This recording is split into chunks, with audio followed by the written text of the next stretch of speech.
오늘의 사연 시작하겠습니다. 안녕하세요. 너무 깜깜해 앞이 보이지 않던 제 세상에 더 이상 빗줄기가 들지 않을 거라 생각하던 41세 남자입니다. 여러분들은 세상을 살면서 가장 값지고 소중한 게 뭐라고 생각하시나요? 가족? 돈? 건강? 이렇게 말씀하시는 분들이 많으시겠지만 전 제게 가장 소중한 건 이 세상에 한 명밖에 없는 아내입니다. 저도 이번 일을 겪기 전에는 살면서 돈이 최고라 생각을 했는데요.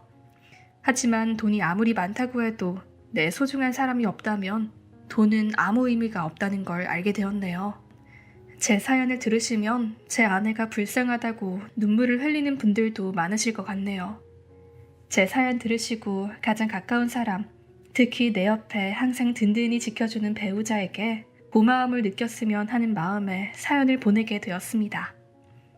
저는 어릴 적부터 가난했고 공부도 특질나게 잘하지도 흥미를 가지고 있지도 않았습니다. 별다른 재능도 없었고요. 부모님은 일찍 돌아가셔서 혼자서 대학 등록금을 낼 돈은 없었습니다.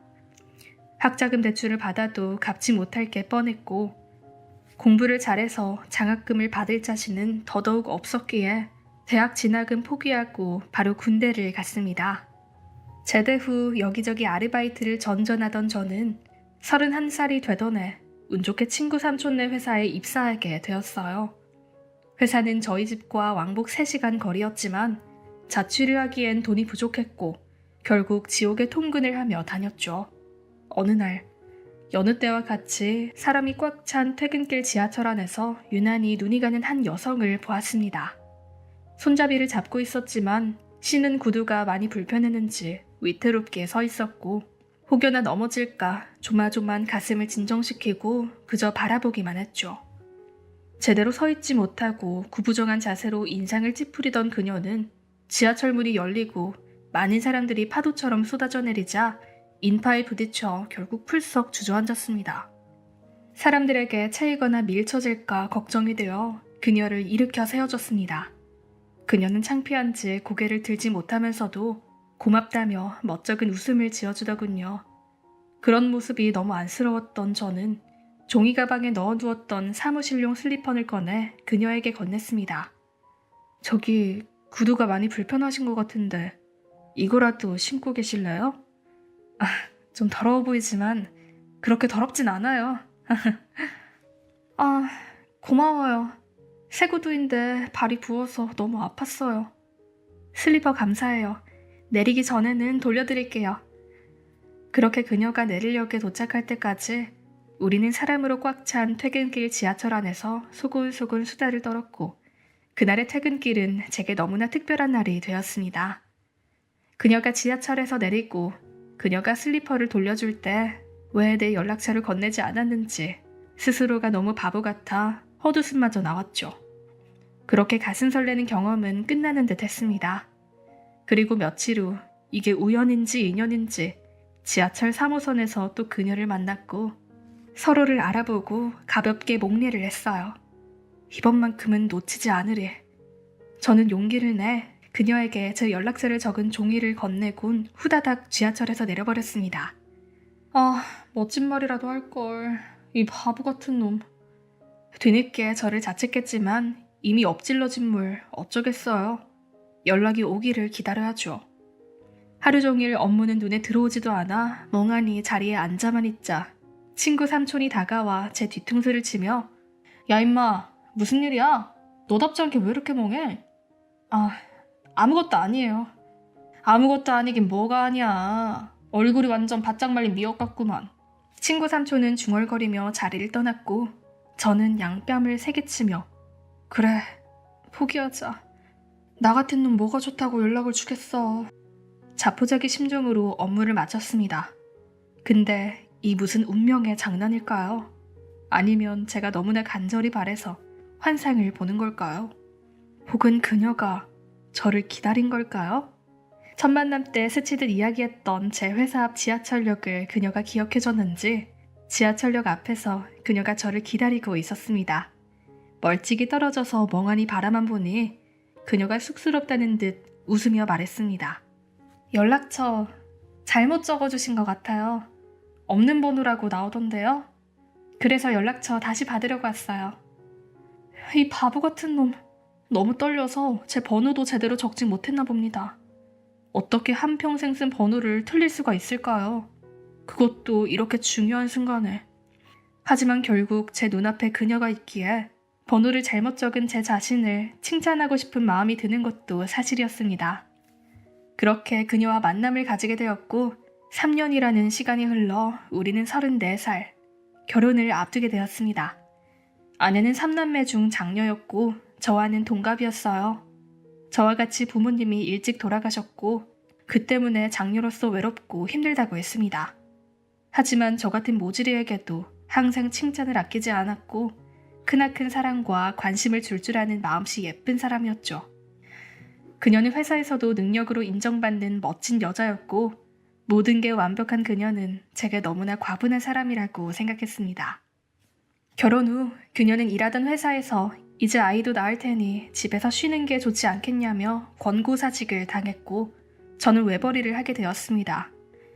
제 아내와 언젠가 태어날 아이를 생각하면 지금의 제 월급으로는 도저히 감당이 안 될 것 같아 저는 친구가 꽤 괜찮은 투잡거리라며 추천을 해줬던 분야를 공부하기 시작했어요. 하지만 독학이라 그런지 여전히 공부머리가 없는 건지 계속된 자격증 시험 낙방에 저를 책망하고 있었습니다. 아내는 그런 제게 위로와 응원을 해주며 저를 버티게 도와줬죠. 그리고 얼마 안가 아내는 동네 세탁소에서 일하게 되었습니다. 한 푼이라도 같이 모으고 싶어서 당신만 힘들게 하긴 싫어. 그리고 나 세탁소에서 일해보고 싶었어. 어릴 때 세탁소 냄새 되게 좋아했거든. 배시시 웃는 아내를 보자 눈물이 핑 돌더군요. 그렇게 아내가 새 일을 시작하고 3개월이 지났을 즈음 저는 여전히 남들은 몇 번 하면 붙는다는 시험에 단 한 번도 붙지 못했고 학원을 다녀야 하나 고민까지 하게 되었어요. 대출을 받아가며 신혼집을 구하느라 생활이 빠듯해진 이 상황에 학원을 다니기엔 너무 지출이 컸죠.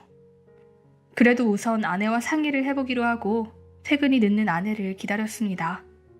시간이 흘러 밤 11시쯤 아내가 퇴근했고 아내에게 수고했다고 말하려는 찰나 아내가 황급히 화장실로 직행하는 게 아닙니까? 무슨 일이야? 무슨 일 있었어? 아니 아무것도 아니야. 하지만 제가 보기엔 아무것도 아닌 건 절대 아니었기에 화장실 문을 열었습니다. 아내는 세면대에서 손을 씻고 있었고 옆에는 약상자를 꺼내둔 상태였죠. 너무 놀라 아내에게 어디 다쳤어? 라고 묻자 아무 말 없이 손을 보여주는데 아내의 손등이 화상을 입어 새빨갛게 부풀어 올라와 있었습니다. 꽤나 큰 면적의 화상이었고 진물이나 척 봐도 고통스러울 듯 했죠. 이거 왜 이래? 이게 아무것도 아닌 일이야? 당장 병원 가자. 그냥 다림질 하다가 좀 데웠어. 괜찮다니까. 이거 이대로 두면 아프고 감염되고 흉지니까 그냥 병원 가자. 응? 알겠어. 대신에 세탁소 관두라고는 하지 마. 알겠지? 나 이제 일할 수 있는 데도 없어. 아내의 말에 머리통을 방망이로 맞은 듯이 댕 하고 울렸습니다. 눈물이 나더군요. 덜덜 떨리는 손으로 아내의 손을 살포시 잡아 이리저리 살펴보니 제가 모르는 사이에 아내의 곱던 손은 굳은 살과 바늘에 찔린 자국, 무언가에 긁히고 베인 자국, 크고 작은 화상 자국이 가득했습니다.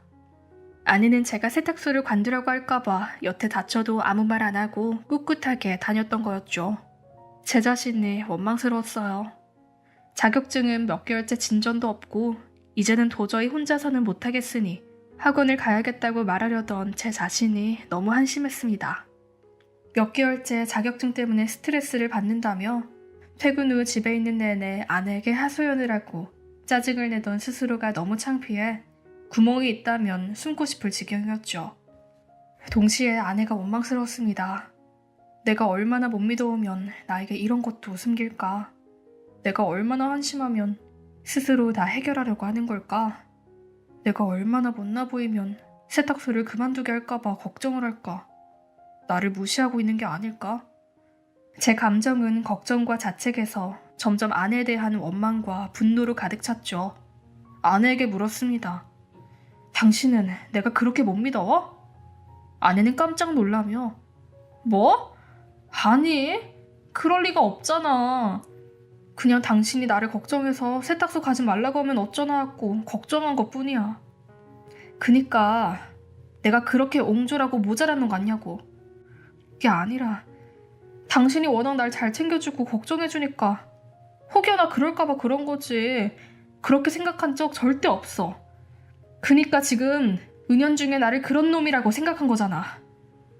저의 말에 아내는 한숨을 푹 쉬며 어떻게 대답해야 할지 고민하는 듯 했어요. 하지만 그 모습조차도 제게는 저를 무시하는 걸로 보여 더 이상 아내의 말과 행동을 믿을 수 없었습니다. 진심으로 저를 대하는 것 같지가 않았어요.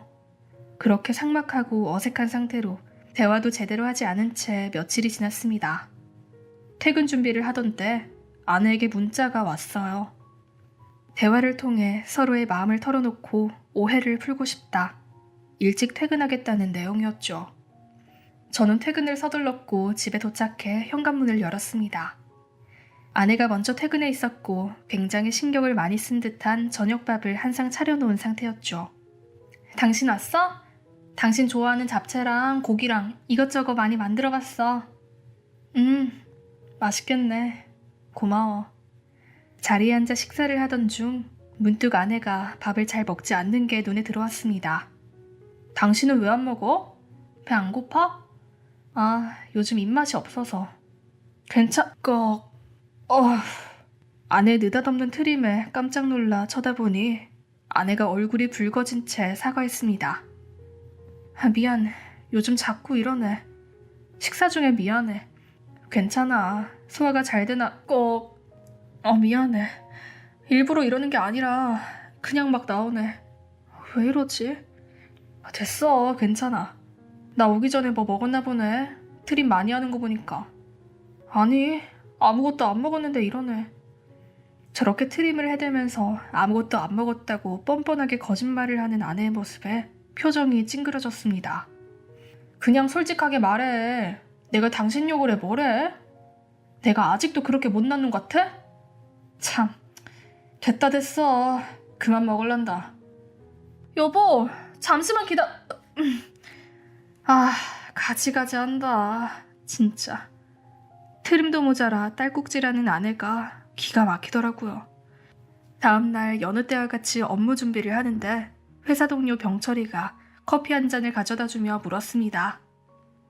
야, 무슨 일 있냐? 너 표정 되게 웃겨. 이 녀석은 입사 후부터 쭉 절친으로 지내온 동갑내기예요. 첫인상은 다소 강하게 생겨 무섭다는 이미지가 있을 수 있지만 친해져 보면 성격도 호탕하고 뒤끝도 없는 게 아주 시원시원한 친구죠. 덩치는 산만하면서 고양이나 강아지를 아주 좋아라 합니다. 최근에 미모의 연하 여자친구와 결혼 이야기가 오간다는데 본인은 아직 총각이고 싶다며 복에 겨운 소리를 하는 놈이죠. 부유한 집에서 자라 모자랄 거 없이 누릴 거 다 누려가며 커서 그런지 다소 끈기가 없는 점이 있지만 그래도 주변 사람들에게 잘하는 착한 녀석이에요. 저는 이 녀석에게 하소연을 했습니다. 야, 와이프가 나 밥 먹는데 그렇게 트림을 하고 딸꾹질을 하더라. 아유, 더럽게. 나 퇴근하기 전에 급하게 먹었으니까 그런 거잖아. 근데 아무것도 안 먹었다고 거짓말을 하더라. 내가 그런 것 때문에 화낼 쫌생이 같냐?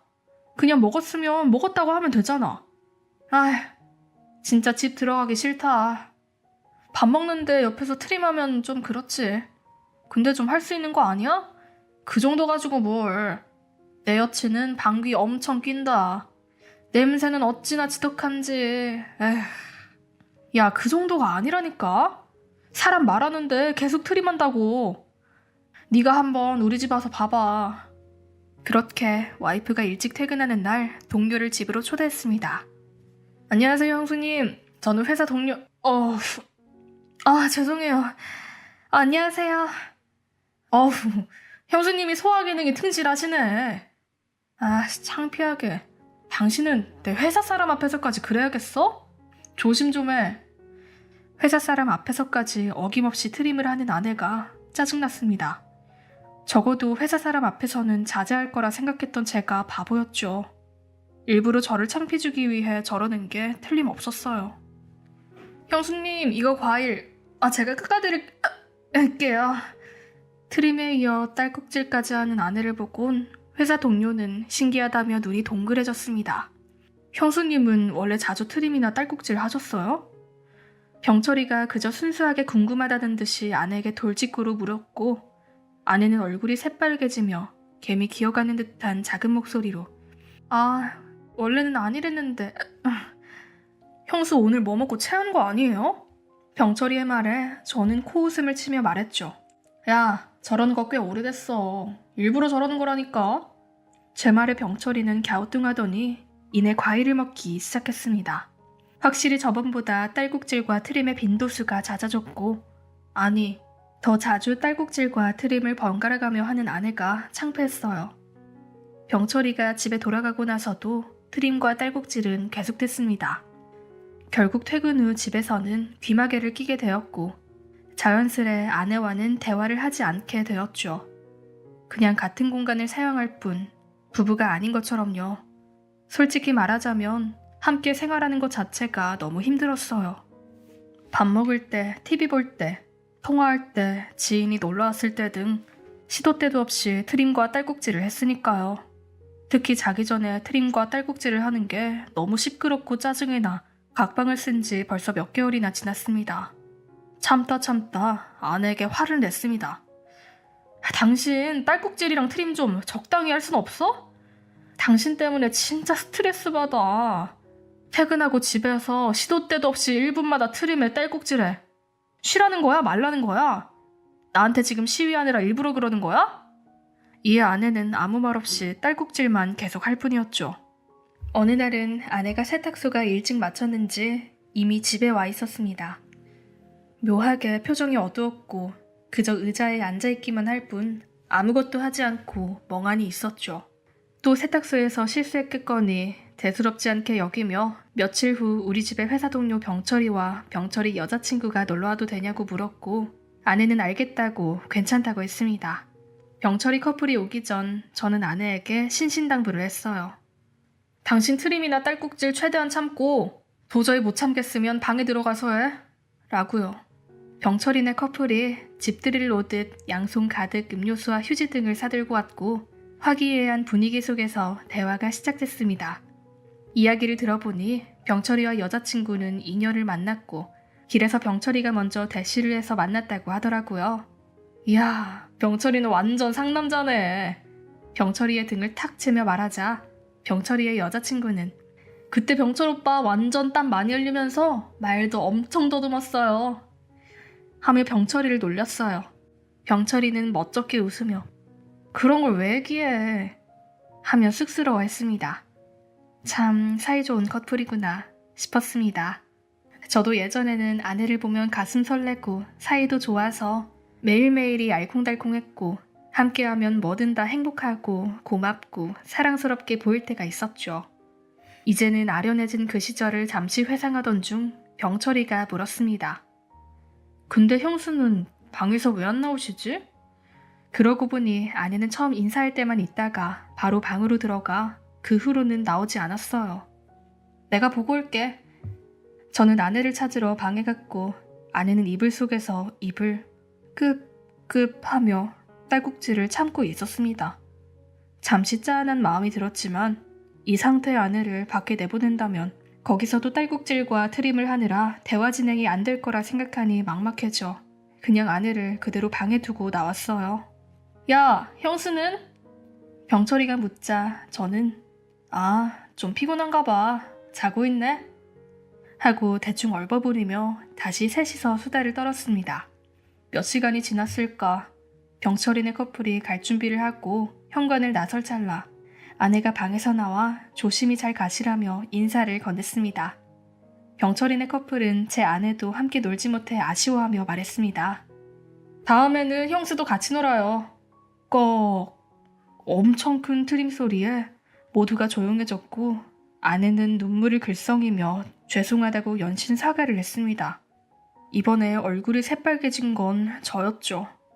병철이네 커플은 괜찮다며 웃으며 돌아갔지만 저는 너무나 창피하더군요. 얼굴이 너무나 화끈거려 온몸의 피가 얼굴로 다 향한 듯 했습니다. 얼굴이 터질 것처럼 창피했고 아내가 미웠습니다. 더럽게 사람 면전에 대고 트림한 것도 너무 싫었고 굳이 인사를 하겠다고 나와서는 결국 꼭 트림을 해버린 것도요. 넌덜머리가 났어요. 결혼 생활 유지도 힘들고 부부 생활이랄 것도 없이 삭막한 생활에 이제는 나를 배려해주지 않는다 생각하니 더 이상 이 결혼을 이어나가고 싶지가 않았습니다. 이어나가야 할 이유가 없었어요. 서로에 대한 사랑도 느껴지지 않는 이 생활은 그 아무도 행복하게 해줄 수 없을 테니까요. 그렇게 저는 혼자 이혼을 결심하게 되었습니다. 회사에서도 시간이 날 때마다 이혼 방법, 이혼 절차 등을 검색하고 집에 와서도 아내와 말 한마디 놔두지 않았습니다. 출근 전 아직 아내가 자고 있을 때 이혼 서류에 찍을 제 도장을 찾으려 집안 서랍을 여기저기 뒤졌습니다. 그리고 침실 서랍 안쪽에서 땡땡 병원이라고 쓰여진 서류 봉투를 발견했죠. 나는 병원에 간 적이 없는데 이게 뭐지? 서류 봉투 안에는 병원 진료 기록 내역과 소견서, 영수증이 여러 장 있었습니다. 환자 이름에는 제 아내의 이름이 새겨져 있었고요. 또 화상 입어서 병원 갔나? 별거 아니겠지?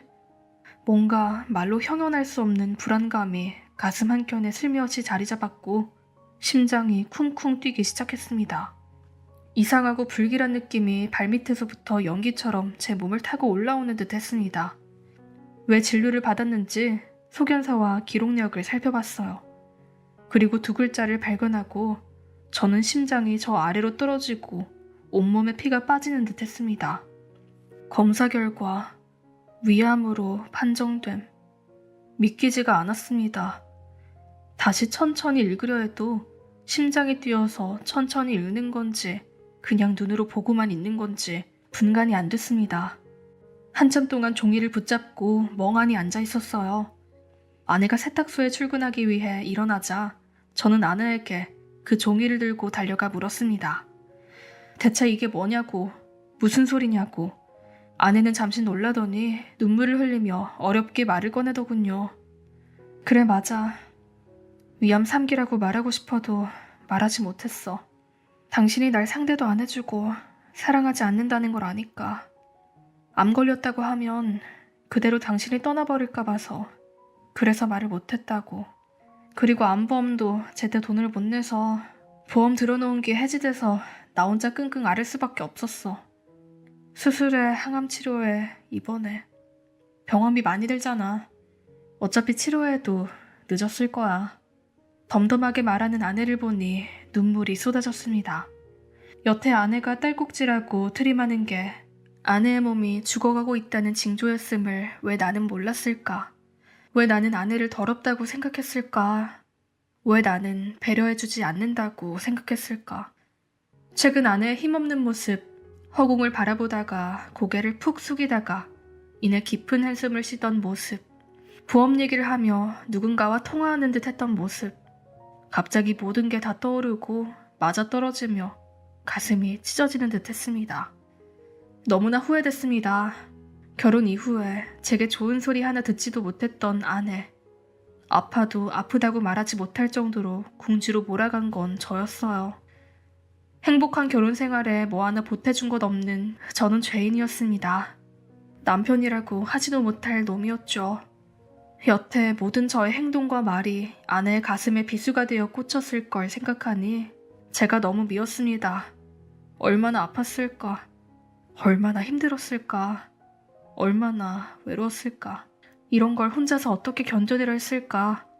바닥에 주저앉아 오열하는 저를 안아주며 아내는 당장 말하기가 어려워 조금 더 있다가 말하려고 했다고 합니다. 우리 대출금은 자기 보험금으로 내면 된다고 말합니다. 그게 무슨 돈인데? 너 사망보험금? 아니야. 나는 너 살릴 거야. 지금 당장 병원 가자. 아내 손을 무작정 끌고 병원에 갔습니다. 병원 측에서는 위 절제 수술 후 항암 치료를 해야 한다고 했고 전이가 많이 된 상태라 다소 힘들 수 있다고 하더군요. 그렇게 아내의 수술 날짜가 잡혔고 저는 회사에 휴가를 냈습니다. 소식을 들은 병철이가 병원에 찾아왔고 요즘 위암도 완치율 높대. 걱정 말고 너는 형수 돌보는 데 힘써라. 나도 최대한 도울게. 너무 자책하지 마라. 제 어깨를 두들겨주고 손에 무언가를 쥐어주고는 서둘러 병원을 빠져나갔습니다. 제 손에 쥐어진 건 두툼한 돈봉투였어요. 서둘러 병철이를 뒤쫓아갔지만 이미 사라지고 없어 병철이에게 전화를 걸었습니다. 이거 뭐야? 왜 이렇게까지 해주냐? 이 돈이 얼마나 큰 돈인데 겁도 없이 덥석 빌려줘. 너도 이제 곧 결혼해야 될 거 아니야. 너 결혼식은 어쩌려고 이걸 나한테 줘. 병철아, 이러지 마라. 울먹이며 말하는 제게 병철이는 평소와 같이 시원시원한 목소리로 말했습니다. 야, 벌어라 임마. 여자친구랑 상의해서 주는 돈이니까 걱정하지 마.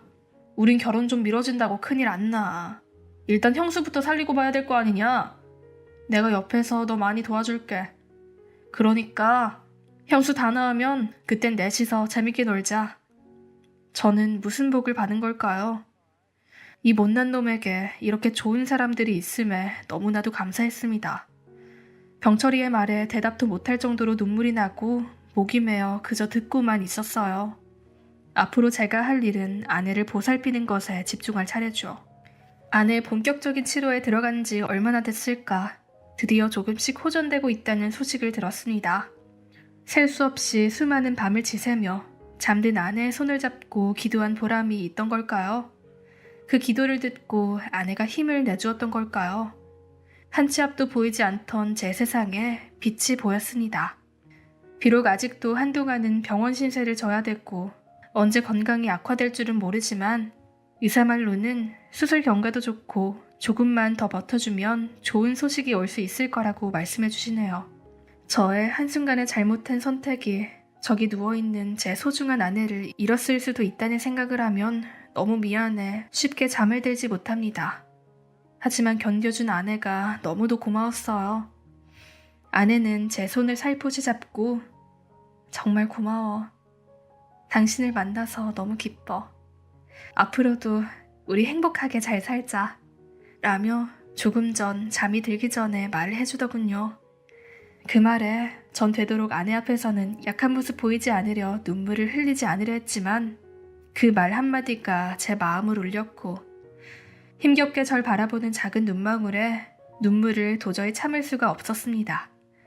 지금 생각해보면 아내를 보면 제 인생 중 한 치 앞도 보이지 않던 제 세상은 33살의 그날, 그녀가 제 인생에 들어왔던 그날부터 너무도 빛나는 나날이었다는 걸요. 그저 제가 눈을 감고 있었던 것임을요. 저는 앞으로 아내에게 떳떳한 남편이 되도록 최선을 다할 생각입니다. 아내가 저를 믿고 사랑해준 만큼의 발톱만큼도 미치진 못하겠지만요. 앞으로 평생 감사하며 반성하고 열심히 살겠습니다. 이 사연을 들으시는 여러분들께서도 밝고 따뜻한 앞날이 열리길 바랍니다. 언제나 믿고 사랑하고 감사하며 소중한 하루하루를 보내시길 바랍니다. 제 긴 사연 들어주셔서 감사합니다.